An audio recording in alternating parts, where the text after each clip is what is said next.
And so that is the first impact that tells you how important, how strong connection we have with a noise and with emotions. But the interpretation that we have of that noise is the history that we have with that noise, right? So keep that in mind as we go forward, how powerful is our brain, how it works. And let's try another sound, for example, if you can hear this.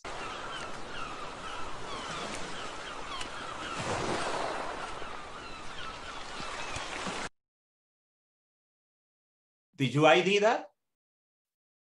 Yes. What was it? The ocean. The ocean.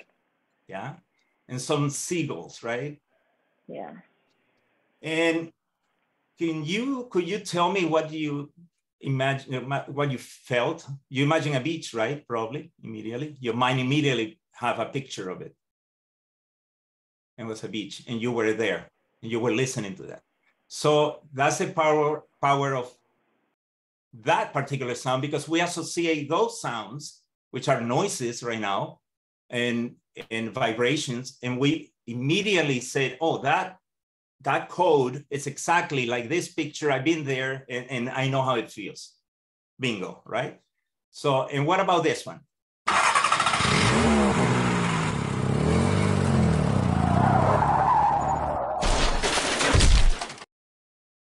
Ouch. Did you all could hear this? Yeah, okay. Yeah. Now we know that was a bad start of the day. So, and that's, again, it's just vibrations being played, and we identify what the organization of those noises in a way that it makes sense for us, and it creates a picture, and immediately we're there, and we see the car leaving the parking and hitting another car. So we haven't done anything. We don't have any pictures, but we have a whole movie in our head just by listening to a sound. So in just a little fraction of a sound. Imagine it has dialogue, imagine it has music in it, imagine all these layers of sounds. And that's what radio used to be. Radio used to be our movie theater. Radio used to play when, well, my dad and my parents and our parents and grandparents, they used to sit next to a radio station, and the radio station will do all these effects and all of that. And they would just imagine being in a movie. It's exactly what it comes from, okay? So let's continue with this. So how this connection is created is not that the sounds are scary, not that the sounds are happy, but we associate it with it. These are just vibrations, but we associate it with what? Because of our experience that we had with those sounds, our relationship that we had in the past with those sounds, okay? So also, in the same way that just noises, a little bit more organized noise like music can create the same or more powerful effect in us emotionally. We're talking about, and look at this, these are emotions only, triggering emotions, but also it can trigger an action, because if you get really scared, if the noise that we started to hear is an airplane that is getting so close, and you feel that you stand up and you start going out there and watching. What was it? What was that? So it can actually move us to action. So let's listen to these pieces of music, very short pieces, and let me know what you feel.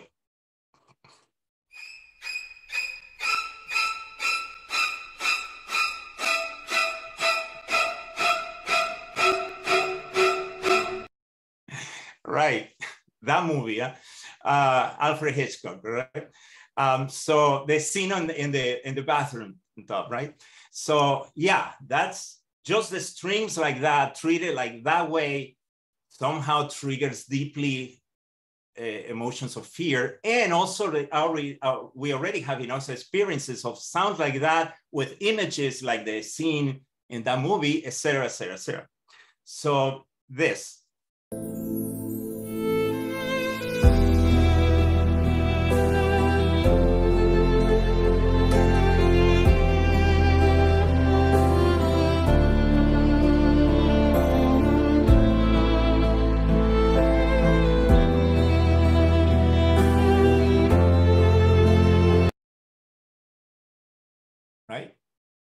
Do you think this piece of music that you just heard could fit a very violent scene? Unless you do it purposely and you want to create this dichotomy of the weirdest. I mean, that will catch completely your attention. If this is playing to somebody being killed in a scene in a movie, that will be interesting actually to watch it, right? It will say so much more. It will say about what's going on in the head of the criminal maybe, or in whatever, yeah, but it will talk about, it will add a lot to the scene, lot to the scene, because the wish will be one story, but the music will be the other story going on at the same time, right? It could be if the protagonist dies. So we love him, but he still dies. Exactly. Yeah, I was thinking about that too. Or maybe like two lovers and like, I don't know, like one of them is like taking revenge on the other or something like that. I was thinking about it. I love this. I love it. Yes. We got our creative juices moving now. So perfect. That's how you decide stuff like this. And you're a director, a creative in a movie production crew, and you come up with these ideas to create impact. Or in a commercial, right? This one.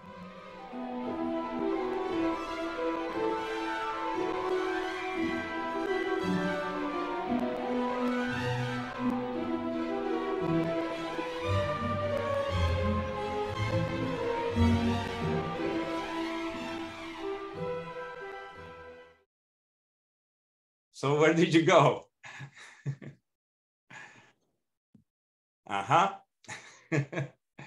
So it's a magical space. Yes, you can almost see the guys flying and all this magical stuff going, and it's a beautiful piece of music. So you see the power of music. You knew it this ahead of time, but this is confirming what we're talking about. But also music can help us in a scene, and I do it every day with films and TV, but in commercials also can help us establish an era, even if the people are behind a wall.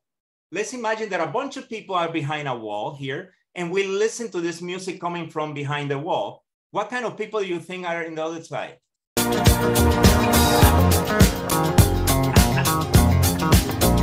you can tell by the way I use my walk, I'm a woman's man. There you go. 70s lovers, of course, 70 music lovers. And either they are older or they are lovers of 70 music, right? So what about this one?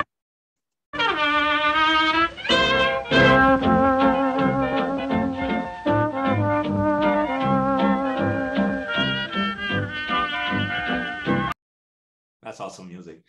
But it's from what? Our grandparents or something like that, right? At least. It sounds like it's playing out of the little. That's right. Exactly. And that's the way music used to sound. That was the high fidelity one.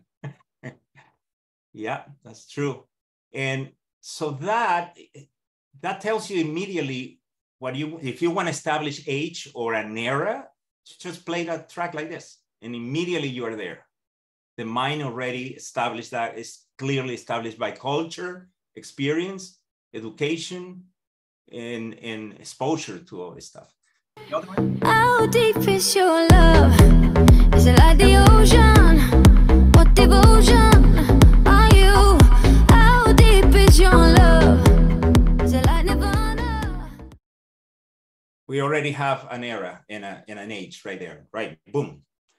What about gender? Yes, gender. And there's tons of studies that has very well established that there are some tendencies, male and female, to go to certain styles or genre of music more than others. There's an inclination, okay? And for example, this, what would you think this will be? What probably would be? A weekend. So it's gonna be forever, or it's gonna go down in flames. You can tell me when it's over, if the high was worth the pain. Got a long list. What? A guy? A girl? No, yeah, exactly. A girl, I would say so, more, right? It's not that men don't listen to that, but in general, if you would be in the mixing table right now, in an editing room with movie, and you want to establish that a group of girls are getting together, are you gonna play this?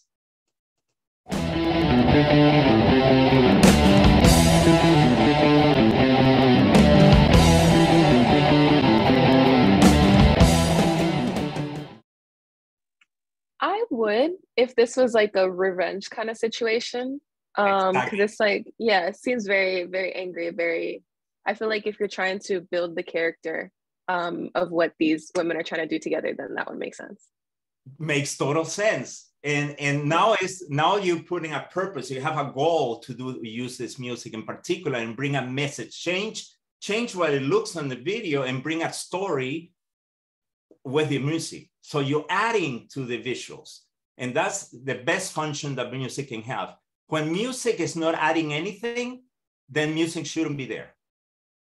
Okay. In this case, like you described, then it's adding a lot. It's changing the visuals, basically. It's saying these women have a story, and this is a story, and they're going for this. And then that's how the music is saying it. So cool. That's fun, huh? And then there's a whole story about, music genres and how they think that this is being proven with the statistics and stuff like that. This is the tendency of female. This is the tendency of the male in general. Of course, there's all crossover and all kind of, but it's in general.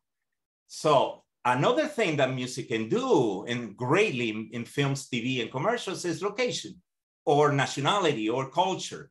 For example, if I play this,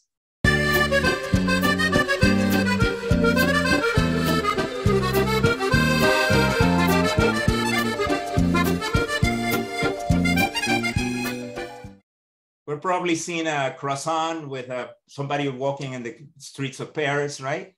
Something like that. And then we cut to this.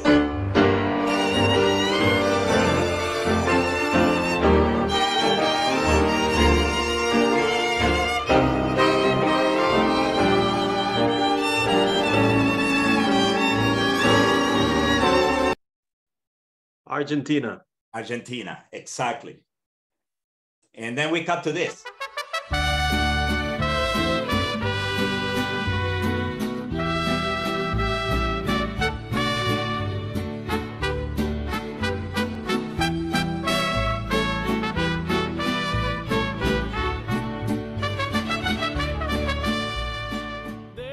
You see how easy it is to establish a location? Right there. And we don't need no actors, no nothing, no props, no nothing, just the music, and then we can cut into Mexico right there. And we know we're in Mexico before that. So, or we can show a city and we still don't know any recognizable thing, and we play this music with, oh, this is Mexico. We don't have any doubts about it. And that's used in movies all the time. And we don't know, we don't recognize at the moment that that's what's happening. But they're playing a montage. It's called a montage song. That is, it's a long shot of a city. It could be Buenos Aires, Paris, it could be Rome, but suddenly a mariachi, it starts playing, and that's it. It's Mexico, clearly.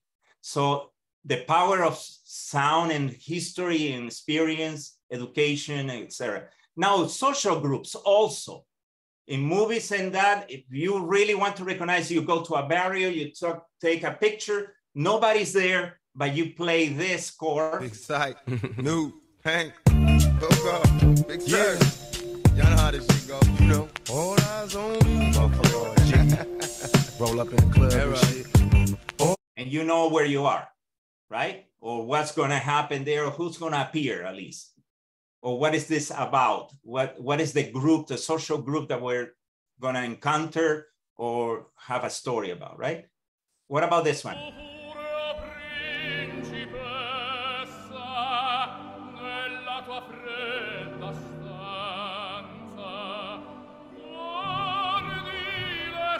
So now we see a way high class, very well-dressed crowd coming out of a theater or in a high Bel Air situation where this is kind of the placement of music like this, right? If we switch it around, that will be interesting, right?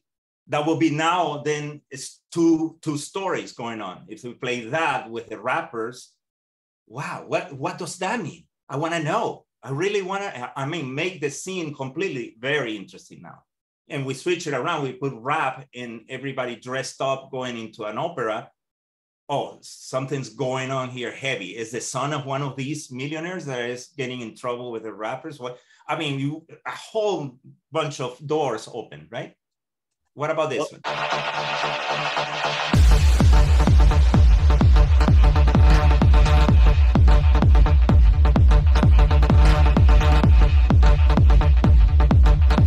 That goes all night long, the same tempo. So that's a rave, right? So you know the crowd, teens and to 18, 20 something, that's a crowd. So that's a scene, that's a crowd, it's a contemporary kids going raving. So how we can establish social groups, location, age, genre, et cetera, et cetera, et cetera. So it's amazing the power of sounds and music to do all that, right? So let's move now. How can all this is used into our branding, okay? And it's called sonic because it comes out of sounds, branding because now we apply sounds and music to the communication of our brands or the needs of our brands. So the needs of our brands is to communicate what is what you think is the most powerful thing about sounds and music? What communicates? What is the aspect that communicates? Is what? If you can't see it, you could see it through your ears. Yes, and you can feel it. Music and sound makes you feel them. Not really. You can transform it and put it in a movie, but feel first. It's like, oh, right. So feelings is what we're trying to transmit of the brand. Brand wants to transmit all these words when they put an ad in the newspaper, on a magazine, or on a movie or whatever. That's one way, but then another is through sound. The sound will be mostly the emotions of the brand. The language. Maybe also, it helps set the tone. And set the tone correctly, yes.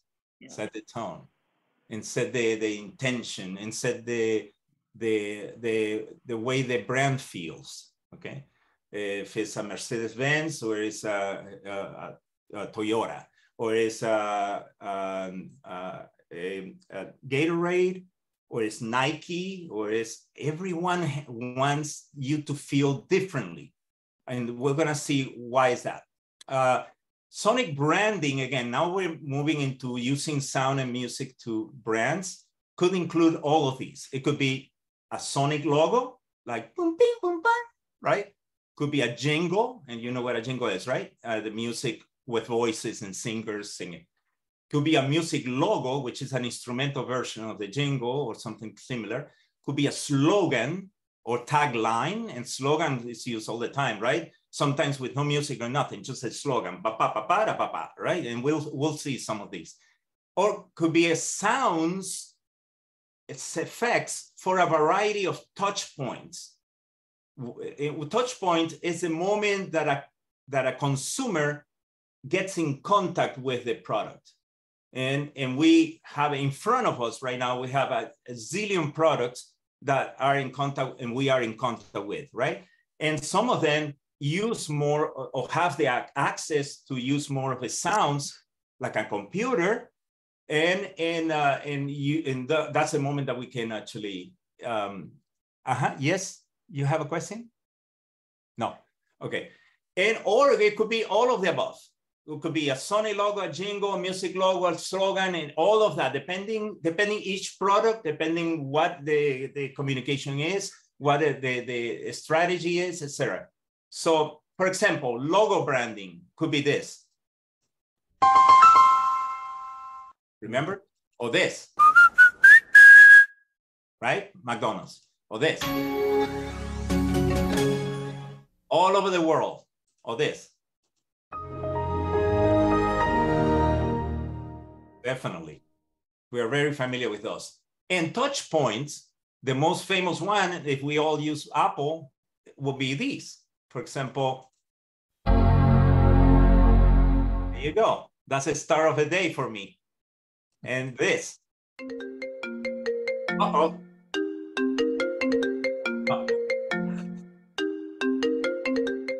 Somebody's calling, right? Well, those are no accidents. They were for months being developed and created to create something, and we'll go into that has certain, this, yeah, and this, that little sound, and this, when the email is being sent, each one of these sounds were created hours and hours and months of research, months of tests, months of going discussions and creativity, being in many ideas for this to be the ones that are the winners. Another 1,000 probably were losers, okay, of ideas for sounds. So that's how that goes. And now we got the jingles like this. O'Reilly Auto Parts. Yeah. We are farmers. Bum, bum, bum, bum, bum, bum. Yes. And then they all watch. Crunches when it crunches. That's why I love Nestle Crunch. Yeah. Give me one. And that. Liberty, liberty, liberty, liberty. Cool, huh? So, slogans. Here's a few. There's millions of slogans. But why are they considered audio? You know why? I consider audio because these are to enter our mind through the sounds of the words. And the words are very well preparing and chosen in a way that has a rhythm, has a meaning, brings the message of the client into the consumer, and also it has a purpose and a goal and everything. And that little phrase has taken days and hours and months to be created by a professional word wizard, okay? And they tried and tested it a million times, and it's through the sounds also. Words are sounds, and we can manipulate words in all ways, like poetry does, and create an impact, emotional impact, okay, by that. Not only that, but also it's memorizable, it's catchy. You remember it by repetition, of course, but you remember easily. It has a rhythm in it, which is part of poetry. It has rhyme, it has rhythm, and all the elements of catchiness, all the elements of commercial grabbing it, okay? So continue. Benefits of sonic branding. I'm gonna run through this. Emotional connection, as we say. Attention grabbing, of course. Familiarity is because these, with repetition, becomes part of our home, part of our life, right? Increased brand trust, of course, is part of familiarity. Added assets to brand identity is we're adding new ways for the brand to communicate and to contact consumers by using this. So we're adding assets to the repertoire the brand has to communicate, okay? And then finally, it boosts engagement because now every time you press and send an email, you remember this is Apple. Subconsciously, okay? We're engaged with Apple products, for example, in this case. Where you can use branding, in a million opportunities, more now than ever. Podcasts, blogs, any kind of video and audio content, TV, radio, right? Recorded advertisements, of course, script writing and voice artistry, social media, of course, radio and streaming audio, playlists, curated playlists, customer service, whole music. When you're waiting and you call your brand, call Apple, call any of in the whole music that they have, that is part of branding that can be purposely placed and curated for you. And websites, interaction, internet, and all this stuff. How does the sonic branding creation start? Now we're going into, okay, now that we know the importance of branding with sound and how sound is connected to emotions, now let's see what the heck we can do this, right? As a producer, as a music composer, as a music designer, as a sound designer, etc. So the first thing that appears on the show is obviously is this phone call. And it's, we have a project that I want you to create, you know, a sonic branding or a logo or a jingle or etc. And what is the first thing that has to happen is that we, the composers and the sound designers, we need information about the brand, the purpose, the strategy, the campaign, the moment, the spot in particular, and the emotional context of all this stuff. So that is in the creative brief. That is also in short called creative brief. Who knows about creative brief? Anybody has experience with creative briefs? Yeah. Anybody else? Okay. Creative brief. Oh, Hank is there. Hank, how are you? Hi. I'm an intruder, folks. No problem. I'm Danny's friend for many, many years working in advertising, and he invited me to come and listen to see how great he is at this, you know. But, everything he's telling you is true. Believe me, I worked with him for hundreds of years. No, it sounds great. Here's that's you don't do anything without that. That's the first step, man. Hank is a genius of creative brief, by the way. This is that's how we met, basically. So creative brief, hopefully it's a one-page, very well written and thought that defines, number one is the audience, because that's what we do. All this work that we're doing is to communicate to somebody. So we need to know greatly in depth what the audience is, the age, where is it located, what media he reads or studies, what the socioeconomic level he has or she has. It's more women than men than women, who is children, is older people. We need everything, and how much income, how much education, etc., etc., etc. And of course, what kind of music these people, you know, the audience target is listening to every day. So that will inform us into, okay, this is a crowd that we need to contact and we need to reach. Then second goes all the plan of the brand, which is the business and communication goals and objectives. Then the messaging and tone, and that will be defined, and that will be part of the work of the creative group or the creative department of the advertising agency with the client. They have all these discussions before the sound people appear. They have already discussed this for months. So hey, and clean it up and really reduce it to the most powerful points, which will be, what do you want to accomplish with this project, and how and who you want to reach. All that is discussed before we come in. When we come in, the creative brief is already done and has all these elements that are unchangeable. They're being discussed and approved, and they're ready to go, including, if I'm going to do music, they have even some lyrics already prepared for me, because in lyrics that have been discussed, changed a million times, and approved by the client before it gets to me. So I cannot change it.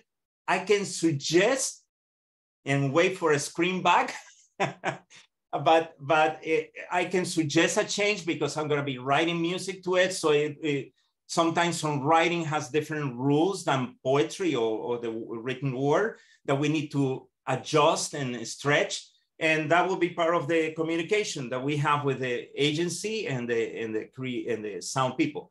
So, and also assets and deliverables, meaning what are you going to deliver? What will we need you to deliver? It will be in the brief, what they need us to deliver to them, and the budget that we're going to have to do that. Okay. And the timeline also, when, okay. So all that is part of the creative brief. Absolutely important. This is the starting point. And this is the communication, the information I need to do that, okay? Tell me if I'm going too long or you're getting sleepy. If you need, call me and raise your hand and ask questions. These are examples of a couple of creative briefs. one for PayPal, another for gray cookies. And as you can see, the most important part of this is who will we engage, which is a consumer. Really detailed description, teenagers whose age ranges from 12 to 17 years old, da, da, da, da, da, da, da.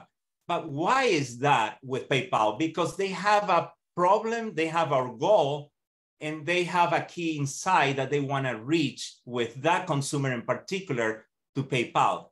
Okay, they seems that they have a problem with this age group and they want to fix that problem using advertising, okay, or using marketing and using now us helping them with sound and music, okay?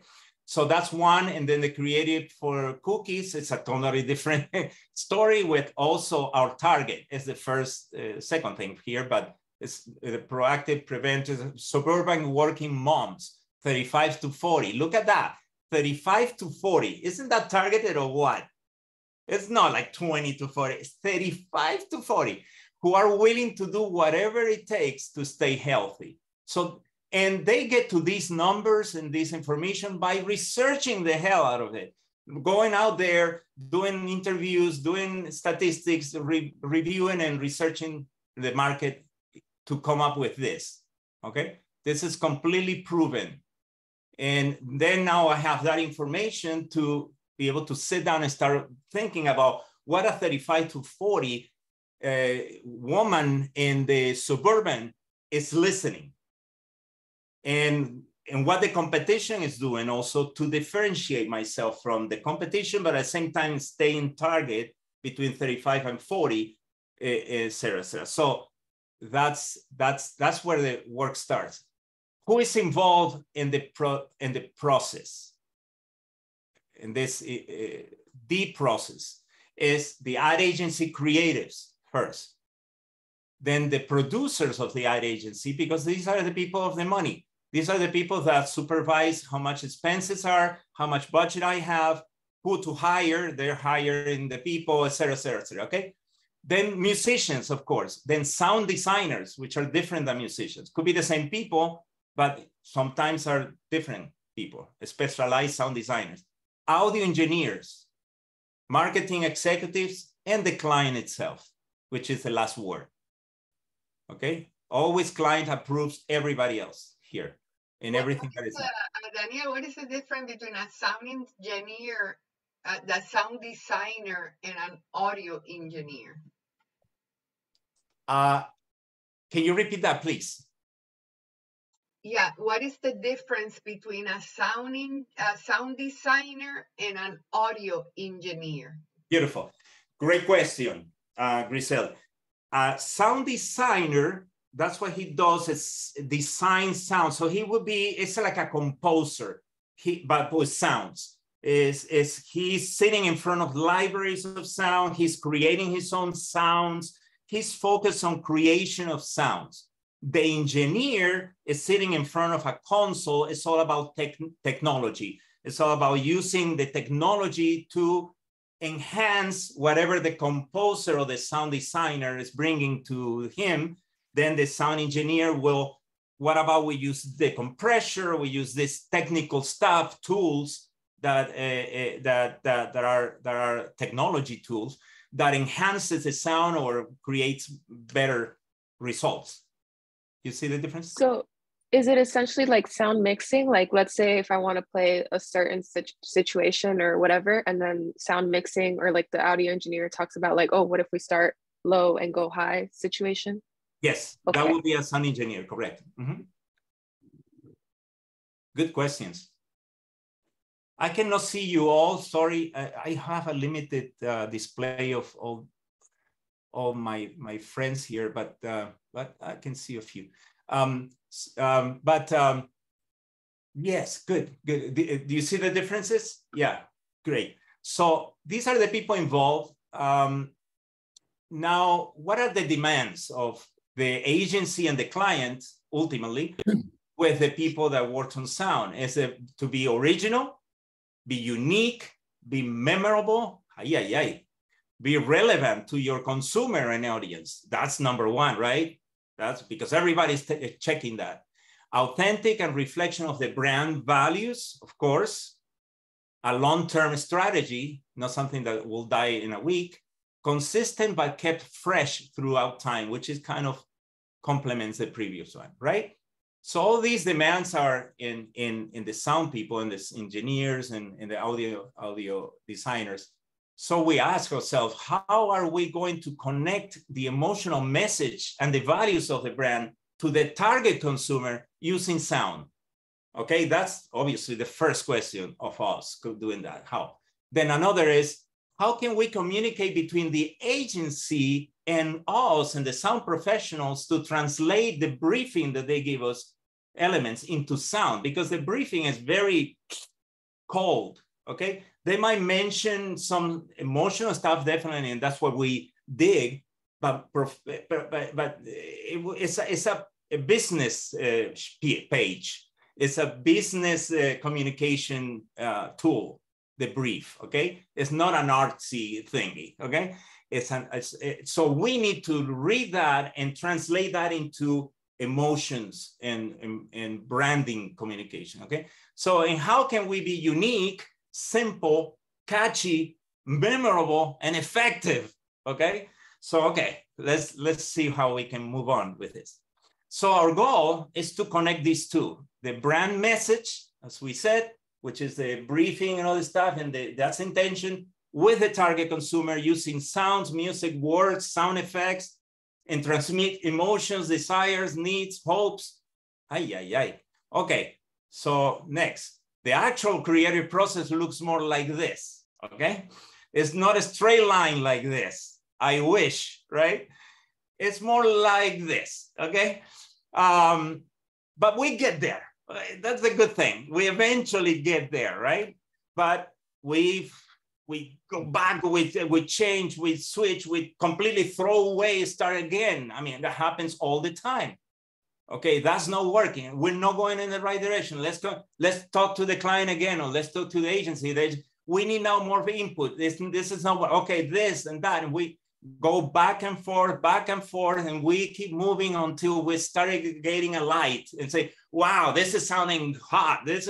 And we hear the signals from the agency or the client saying, I like that, or I don't like just this part. Okay, perfect. We can fix that, and we keep moving. It's like that. It's an animal that keeps growing, and it takes time and a lot of creative efforts and trial and errors and bingo. And that's kind of how I describe here. Discussion. I have a question. Diga, tell me. Yeah, I have a question.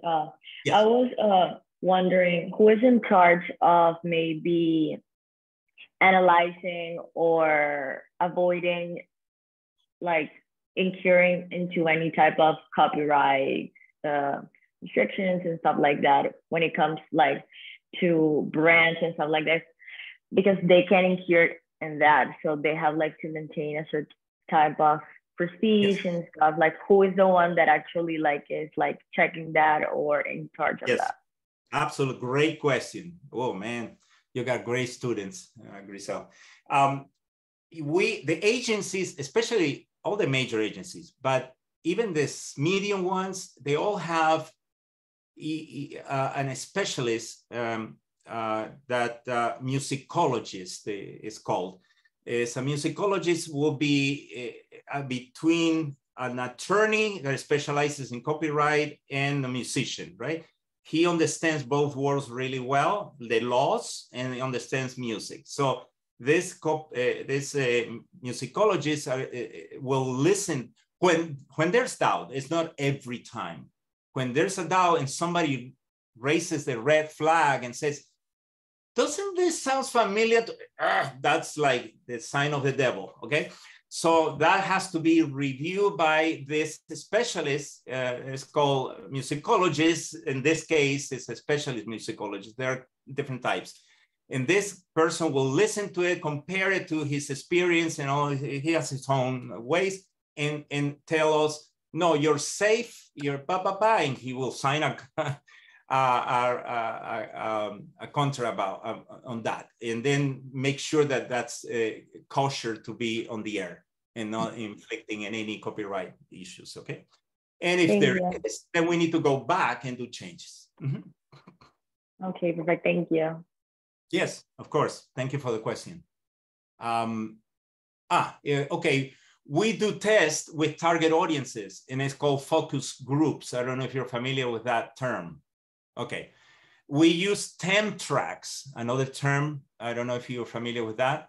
Temp comes from temporary, meaning temp tracks is tracks that are placed against the film. Sometimes it's mostly used in film and TV. They use whatever they have, but it's working temporarily because they cannot use it. They don't have permission, but they use it internally as a way to show to the producers or to creatives to say, look, something like this might work, but they cannot use it because it's a Beatles song or it's something like that, right? So temp tracks or pre-existing examples of just as an initial creative direction. We like that because that in some ways out of the blob of darkness, it gives us a little light into, okay, that's the direction that the client is imagining, okay?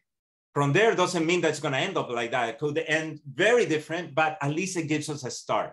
Another, study and analyze the competition. That's very important because that will not only give us a bounce board to compare what we're doing, but also to differentiate ourselves from them.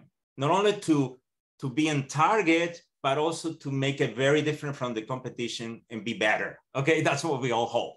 Better and more impactful, okay? And then finally, create a variety of sound and ideas and test them constantly. It's called demos. We do demos and send demos. Sometimes I send 3 different ideas, completely produced, meaning like a record, 3 mini records, okay? Completely with singers, the whole thing. Send the 3 directions are different and they say, we like the first one, this part, the second one, this, and the third one. And then we go back and kind of create a 4th version that has the combination that the client wants, okay? So stuff like that every day. That happens every day. Go back and forth and the same. Sometimes it can take days and months and try and error and keeping the brand's goal and the target audience in our mind constantly. There's a multitude of choices, of course, on every project. And that's a great thing about this and the fun thing about this. And that's one of the magical things, okay? You've created these worlds that nobody can see and they can just hear it and feel it and hopefully find some memories in their own life in the process, okay? So what tools do we use? We use Pro Tools. I don't know if you're familiar with that. It's a computer programming that is used standard in the whole business and it's made by Avid. It's a company and Pro Tools deals with audio only. And there's Avid side of video side that is also produced by Avid that is for editing. It's an editing console for video and film, okay? But we use Pro Tools and we use all kind of digital audio workstations, which are computers and I mean, music computers and keyboards and all kind of, obviously instruments and stuff like that, and recording studios to record all that. Also, we use very sophisticated and high quality sound effects libraries, okay, that goes from imitations or real sounds from nature to created, already produced sounds that we can add to what we have to create explosions, create movies. Movies deal with this every day, using sound libraries for sound effects and all this stuff. Or we can create our own sounds in Foley. In Foley, you know what Foley is, right? No? Foley is the creation of sounds. Particularly, Foley is used when you're doing sound replacement for a movie. For example, there's a scene, let's say a scene where there's somebody sitting in a chair and is reading the newspaper. For example, somebody leaning back with a newspaper in front and kind of doing this. There is no sound effect library that we can find a sound exactly like the paper sounding, you know, like that. I mean, there's a bunch of sounds that are part of life that if you don't have it in the scene, it will make the scene like unreal, that is not believable. Like, for example, close. When you talk, when I'm talking, I'm moving my arms, and that creates extra sounds in the background, like shh. You don't hear it, but if I put a mic here, it will be loud, okay? Because the clothes that you wear and the pulseras, how you say that, and the bracelets, and if you're a lady like that and you move your head, those are all creating sounds that we ignore. But when the movie happens and you're seeing a scene, if it's not there, there's something weird about that scene, right? So we have to add, all that is done in Foley. Foley, you actually grab a paper and do the same movement that the actor is doing, same exact movement until you match it perfectly, and it looks like the guy sound. What happened? Because, why is this? Because the sound live, when you're filming, majority of the time it's unusable. I mean, you cannot use it. You have to go and do dubbing, also replace the dialogue, and also replace the sounds with the dialogue. So that's Foley. Foley is creation of your own sounds with images, okay?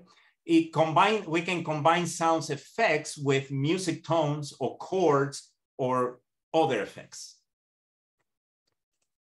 What else? We use great variety of audio modification tools and effects like compression, delays, echoes. I don't know if you're familiar with any of these, but these are tools, electronic tools, technology, electronic tools that the engineer, audio engineer, uses to enhance the sound, okay? I was planning in maybe giving you a little description or show how to change the sound, but we couldn't get the sound happening. I mean, it was difficult to get this happening, but the Pro Tools fights all the time because Pro Tools is so powerful that it wants all the power for this program. It eats all the sound ever. There's no other sound that can exist except Pro Tools. So that's why I couldn't describe for you or show it. But basically, we have a sound and we can reverse the sound. We can add delays like echoes. We can add reverbs like it's in a big room, like in church. Like if you scream in a church, you hear the echo, like that's reverb really. And then we can tune it. We can auto-tune it. We can make it tune it like perfection, or mechanical tuning like the rappers use a lot. You know, it sounds like a weird sounding vocal. And we can layer all these effects and create interesting new effects, which is what we want. It helps to know the language. Okay, now this is very important.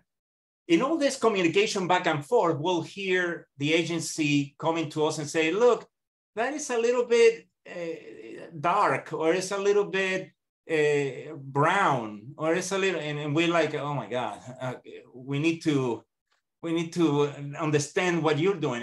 And you do it, eventually you grow, you learn how to read the clients, in my case, my clients' messages and language. Majority of the clients don't know how to use the right language to communicate emotions or communicate and translate that into music, right? So knowing the language is a plus. It's definitely something that I would suggest and ask you to pay attention to be able to communicate more effectively. It helps like describe colors, temperature, energy, nature in general, and emotions, okay? As well as description of values, but from the point of view of emotional, right? How you feel with it, being honest, how it feels being honest, how it feels being hopeful, how it feels having a need, okay? All that process in how to communicate those things, right? To each other. So I have a question. Yes, go. Yeah, I just wanted to know if like previous to create like any type of sound or music, do they normally show you the visuals, or that is like after, or it depends? Like, how does that work? Awesome. Well, if it's a TV spot, okay, a TV commercial, or it's a radio commercial. So if it's a TV spot, then you might not have the visuals yet. And usually I'm contacted way before the commercial is shot. So they gave me a timeline, say, okay, we're going to be shooting the commercial in a month. But I have here what they showed me is what is called a storyboard, okay, which is painted by an artist, painted scene by scene, how the commercial is going to look. And that's been approved already by the client.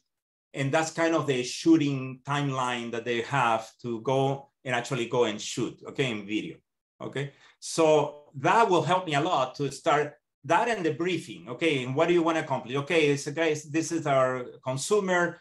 This is what we want to accomplish, this is that, and this is a story. And the storyboard will have the words of the announcer, will have the words of the actors, okay? So I have enough information there to start working in ideas, right?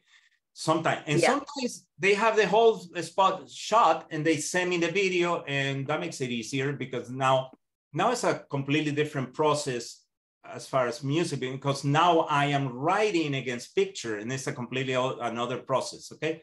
Writing against picture has its pros and also its cons, or challenges, let's say, not cons, but challenges in the sense of hitting target moments and make it musical, that nobody noticed that the song has been flipped around, but it still sounds musical, but I flipped it around to be able to hit that spot when they raise the cup, let's say, or whatever, and I need to hit it there. So I have my own techniques and experience tools, musical tools that I can use to be able to hit those moments, particularly within time and sounding like it's a song that has never been manipulated.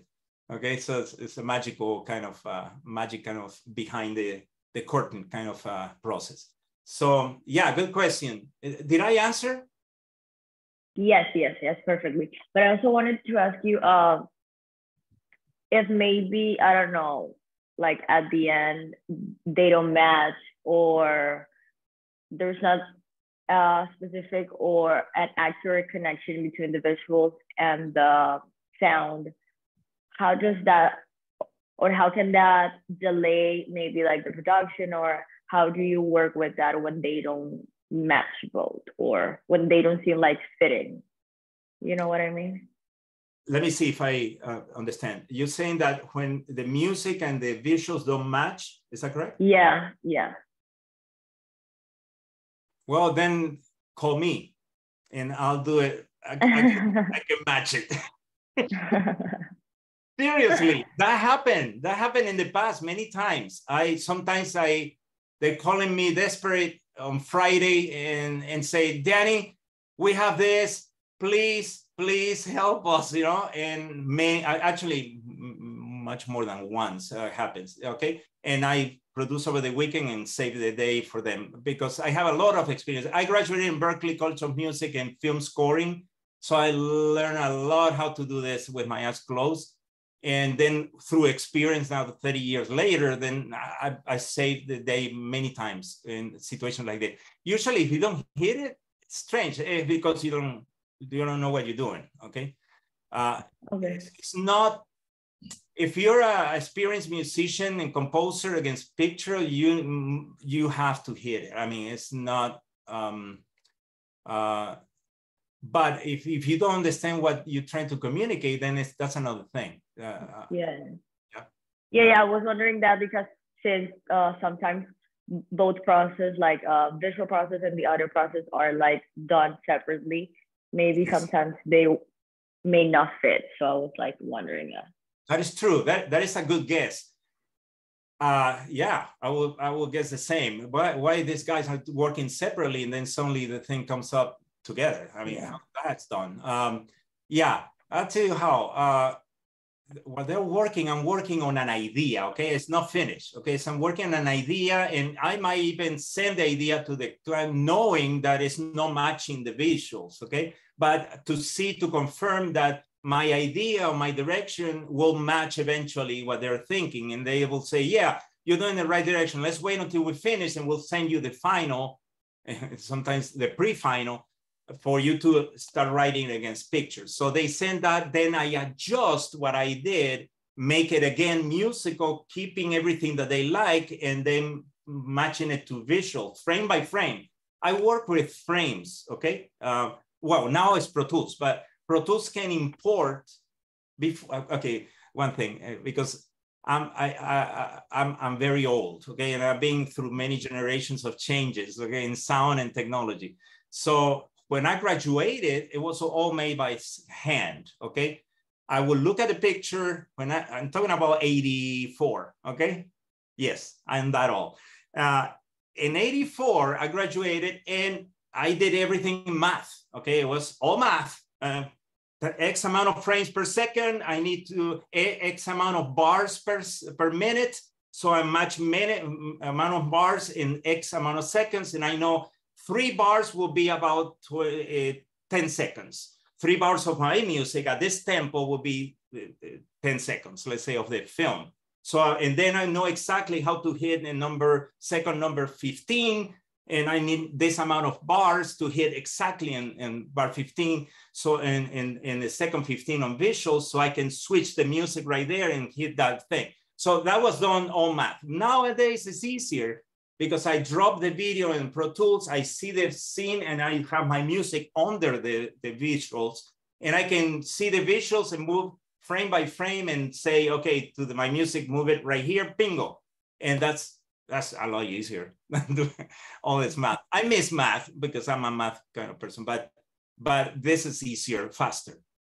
So that's how we match stuff. That's why I wonder who doesn't match this. Yeah. Okay. That makes sense. Thank you. Yeah. Okay. And these are different terms, which is more reference to sound. Okay. And this will be used also with sound design, the logos, the mini short, like pitch. Frequency is notes. It's what musicians will call notes. Loudness or dynamics or amplitude in physics will be loudness or loud or soft or forte or pianissimo in music. Okay. Duration will be short or long, okay? How long is the trumpet playing, or how long the strings. Timbre or tone color is the texture. It's when you have the same pitch, the same note, right? But a piano plays that note, or a trumpet plays that note, you know it's a piano, or you know it's a trumpet. How you know that if it's the same note? Because of the texture of the sound you'd recognize because of your experience. Again, it's sounding, it's noise being identified as a trumpet in your experience, in your memory, and says, that's a trumpet. I recognize that sound. It's a texture that you're picking up. It's a tone color. The melody is a sequence of notes, okay? One note after the other makes a melody, right? Harmony is many notes together. It's chords. Rhythm is a pattern. And silence is no sound. Okay, so those are important terms to polish it and to keep it in your back. Okay, now this is later. I can Grisel is gonna send you this. I'm gonna give her this list. It's a nice reference to just to read from time to time, especially if you're in a project and you want to communicate with music people or with creatives. Hopeful and exciting, energy. These are words that definitely you can use to describe what you want to have in music. And this one is very important. This one actually describes the emotion with the music style. Like alternative, what would be the emotions of alternative? Unique, cool, different. Totally, alternative is different. Disco, fun, upbeat, happy. Okay, smooth, jazz, smooth, classy, sultry, etc., etc. You get, or temperature. If you want something warm, you can also call it comforting, cozy, inviting. And those words will help us. Oh, I see. Okay, okay. To locate the emotion and locate the music and create music that feels like that. Okay, those are cool. A cool cheat sheet. Okay. Now let's talk about my fun jingles. The power of jingle. what it is. It's the mnemonic power. It's the memorization of the singing tag, right? And sometimes the whole song is 30 seconds anyway. It's very short, usually 30 seconds. It's 30 and 60 seconds sometimes. But and today for web, I created even 5 seconds, 10 seconds, 15 seconds, and etc. Okay, so the mission is to be memorable, and that's what music does. Music, melody, be catchy, and then a nice slogan. Bingo! You got a very memorable, two powerful things: the word that is catchy and a slogan with a music that is catchy. Man, it's double whammy, right? So easily recognizable, gets stuck in your mind, set as a radio, TV, and social media use. Okay. Consideration, the lyrics. Okay, the lyrics usually are given by the agency, but sometimes we need to create it. Sometimes we have to create it. And I'm a very good songwriter, and usually songwriters would do better in this case, that writes lyrics and music for songs, and they will, if you have experience in that, will be easier for you to create this, right? The slogan is a short and memorable phrase at the end, or used in advertising in general, either by words or music with music. Successful slogan has strong impact in the, okay. This is a campaign I created for Carl Jr., just a little. It's about 35 different versions. Imagine 35 different versions of the same tag. Okay, I'm gonna show you only what 4, 5, 6. Okay, the tag was con mucho gusto, which means with great pleasure. It was Carl Jr. con mucho gusto. Okay, this was because it was a campaign that will last years. Then we needed to do variations and variations and variations, but keep the slogan, keep the tag and the melody, but refresh it and make it fresh and make it fun and sound like it never have before. So I'm gonna play just the tags. These are full 30 commercials, but I'm gonna play only the little 5 seconds, okay? Coming up. I hope you can hear it. Solo en Carl Jr., con mucho gusto. By the way, this is Spanish campaign, okay?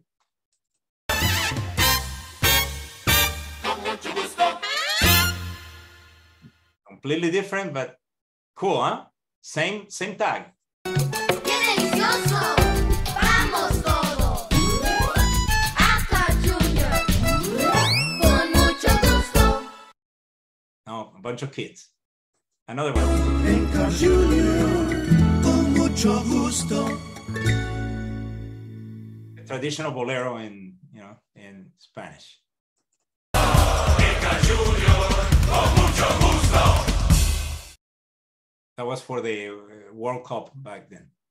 Los maestros Junior dicen la mejor en su clase. Vengan todos a Carl Jr. Con mucho gusto. In opera style too. So I had a lot of fun with this campaign, and we constantly looked to challenge each other to see what other style we can do, because we were in the 20-something style. What else we can do? And it was fun to find a new way of interpreting the same tag. And it was all about family, kids, and in camera, it was old videos, dancing videos. So the whole family would dance with the burgers and dance to the rhythm or interpret the new music of the day, right? So it was a lot of fun. So that's one thing. So any questions regarding that? And the other way there's more and more, and it's been for a while, but more now than ever, is the association of famous songs or hit songs with advertising and with brands. And that's what happened with that is that now the brand doesn't actually create or leads culture, but actually is imitating culture, right? Or follows culture, right? We have 3 examples here.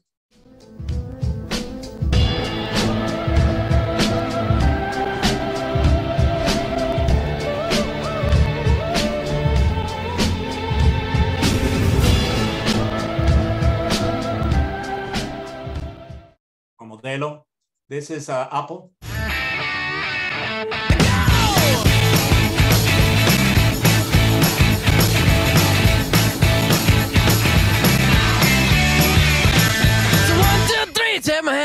me because you look so fine that I really want to make you mine. And Nike. A little less conversation, a little more action, please. All this aggravation ain't satisfaction in me. A little more fight, a little less fun, a little less fight, a little more smart. Close your mouth and open up your heart and maybe say it's mine. Any questions? No, cool. Okay, so sound is powerful and can trigger memory. We have that clearly, instantly transporting you to a time, a day, an emotion, a feeling. And according to Spotify, 63% of millennials feel that audio is the most immersive form of media. And 65% of Gen Z agrees that audio helps them experience a situation more deeply. As brands fight for our eyeballs on every screen available now, they're shifting towards asking audiences to listen more than look, right? While branding efforts aim at evoking emotional responses, sonic branding is a compelling way to shape the customer's experience through sound. We have demonstrated that again. In addition, brands can become part of pop culture big time, right?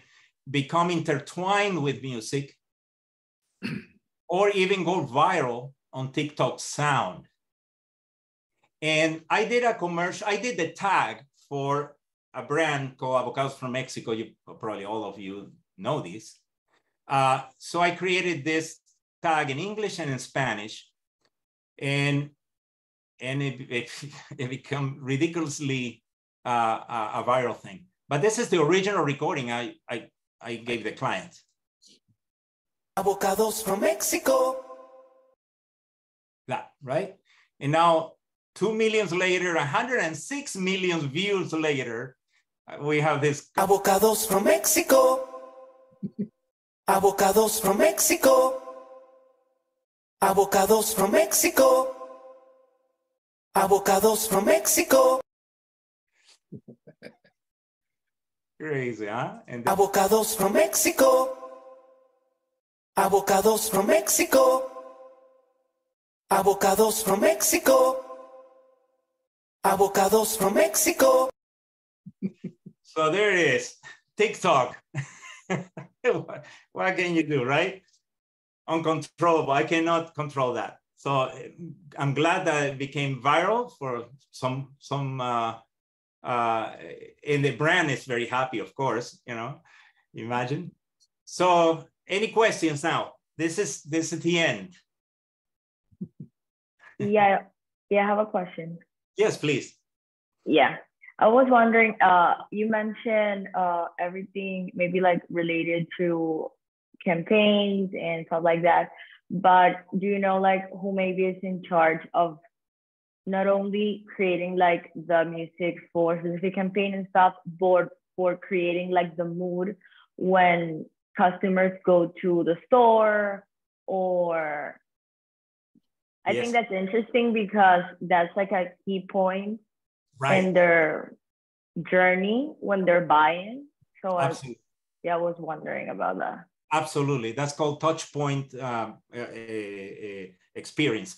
So yeah, that's when either short snippets of sound that identifies it only belongs to that product or service that becomes so important. And that's when that is needed, then we go into a full DNA kind of sound creation of the whole brand, not including TV, radio, slogans, and then touch points with the product, either like Apple did with all these mini sounds. But now in stores, it could be added to, and the speakers and the hold of the phone, every time that the client comes in contact with anything related with the brand itself, we can act, we can be there in some way or manipulate in some way, okay? So yeah, all that has to be discussed and worked, and it will be worked in the same way. If we already have a sonic sound for a sonic brand for the brand, then we can take it out of there and use that, right? Instrumental, for example, for the Avocados from Mexico could work anywhere, right? Every time you grab a whatever. So, but it all depends also the type of product, because I mean, things that are going to be in a refrigerator is one product, but things that are technology is very, very usable in technology and other type of stores and stuff like that. Yeah, and maybe like, I don't know, like the playlist they use and stuff like that. Yes. Okay. Yes, exactly. Yeah. I had a list of all the uses or some of the uses that you get in. I mentioned playlists. I mentioned curated playlists also in touch points and somewhere else. Let me see. I think it's here. 1 second.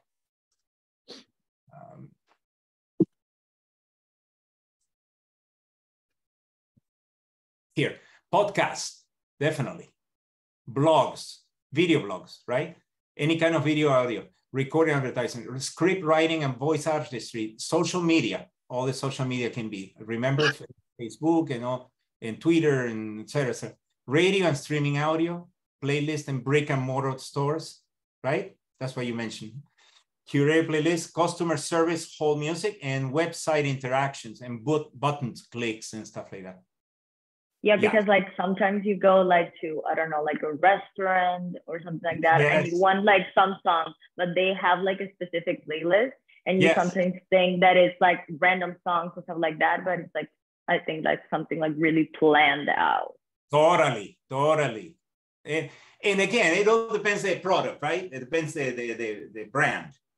There are brands that are like made for that, right? And another thing that is very interesting, I found a ton of brands that I done music for that they don't have a small logo representation, not even at the end of their spots. Usually major accounts will have at the end of the spots and stuff like that the little logo signature, right? Audio signature. But there are many that they're still don't. But I believe is either budgetarian on a budget, or they think that it's very expensive, or secondly, they don't feel still that they haven't understand the importance and the power of this, of using the complete sonic audio spectrum of ideas. So we'll see. They're catching up little by little. Yeah. Good questions. Let me stop here. Okay, good. Yeah. Cool. And you're studying, what is your major? My major? Well, I study international business, and now I'm in the Global Strategic Communication Master here at FIU. Good, excellent, good. Anybody else questions, please? No, but very fascinating. If you can give us a really brief synopsis of, your come up story, like how did you come up to do what you're doing now? Meaning where I in my like what did you study? Where did you go from there? That sort of thing. Well, I hope I understand your question, but I went to Berklee College of Music in Boston, which is a #1 school in the world in jazz and music for media. And I graduated in '84. So media hasn't exploded yet. So it was all TV and radio, right? And film, TV, radio, and film. And that was it. And that was all I had. So I moved to LA, and thanks to Hank, I started doing commercials. And that exploded my mind, and I found it so interesting. I was by heart and by experience, I was a songwriter. So that was my greatest find as an advertising executive was finding Danny. Honest, I mean it, really. What agency were you in, Hank? I was with GSD&M in Austin, who does avocados from Mexico, as a matter of fact. Yeah. Yeah, and let me just say one thing before he finishes his little story about how important sound is. And I was in advertising all the way back to the Middle Ages, folks. Yeah, I found him when he was just a baby when I found him. But we did a spot for Coors. We had major clients. We did a spot for Coors, and their corporate cause was adult literacy. And I created a spot to show the benefits of learning how to read. Okay, you'd be surprised if you're an adult and you can't read. It's a horrible life and a horrible experience. So we wanted to do a spot that showed what happens when you learn to read. And so this was it was actually, I won't go into all of it, but it's a tree with a bunch of balloons on it. And these hands come in and release these balloons, and they release these balloons. Well, the graphics were great, but it was Danny's brilliant sound design that made the whole spot just absolutely, well, no pun intended, to soar. Because I said, you got to make us feel like, man, the moment you learn how to read, you are going to fly away. Your life's going to change. It's going to be great. Well, because of his sound design, we won, a bunch of awards. So that's just one example how the graphics were great, but the sound made the spot and made it an award-winning spot, really. Anyway, didn't mean to interrupt here. Sorry. Thank you. So yeah, and I started doing commercials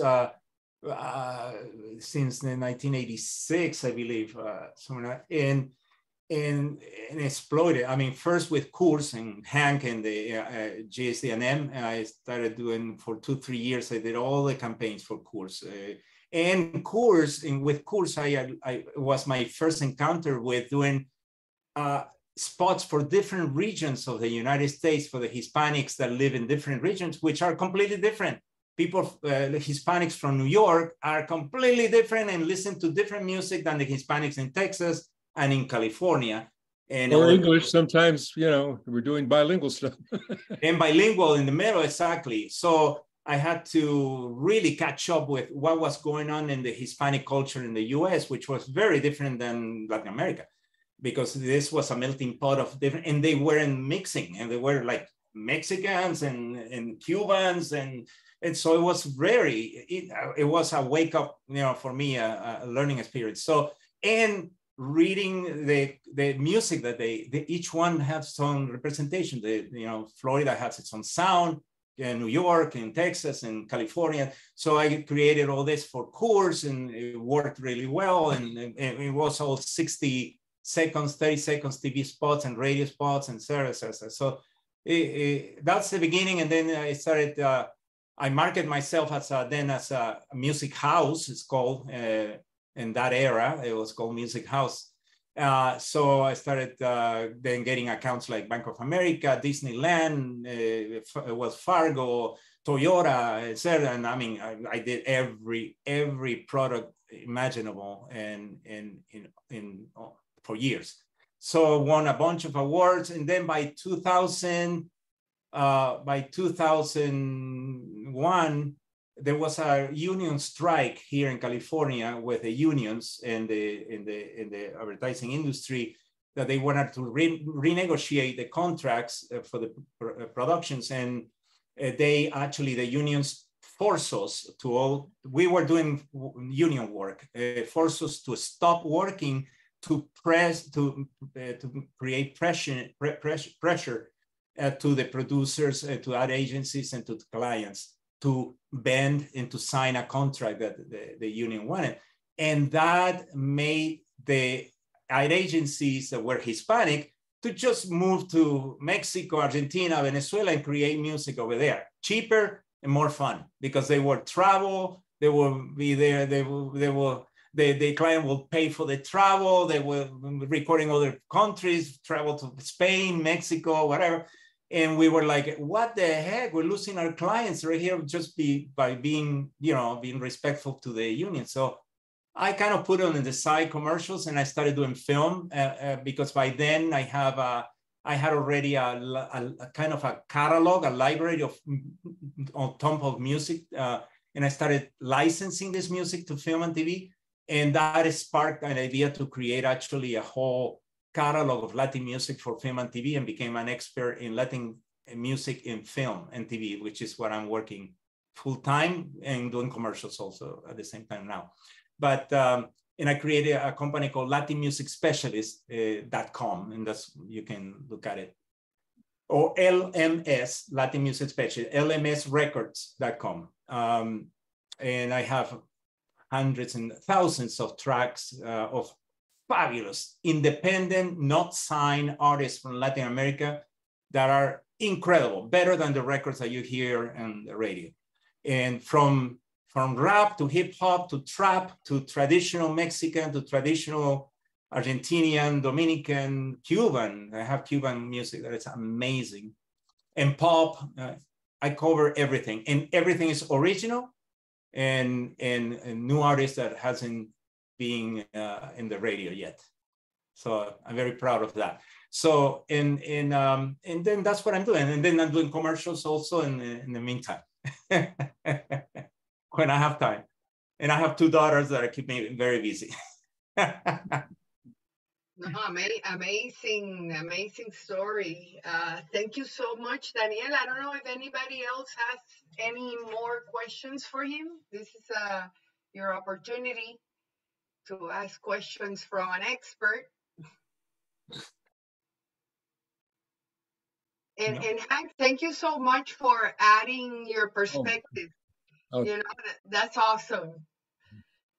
Well, thank you. Okay, guys. Well, to my students, stay behind. For everybody else,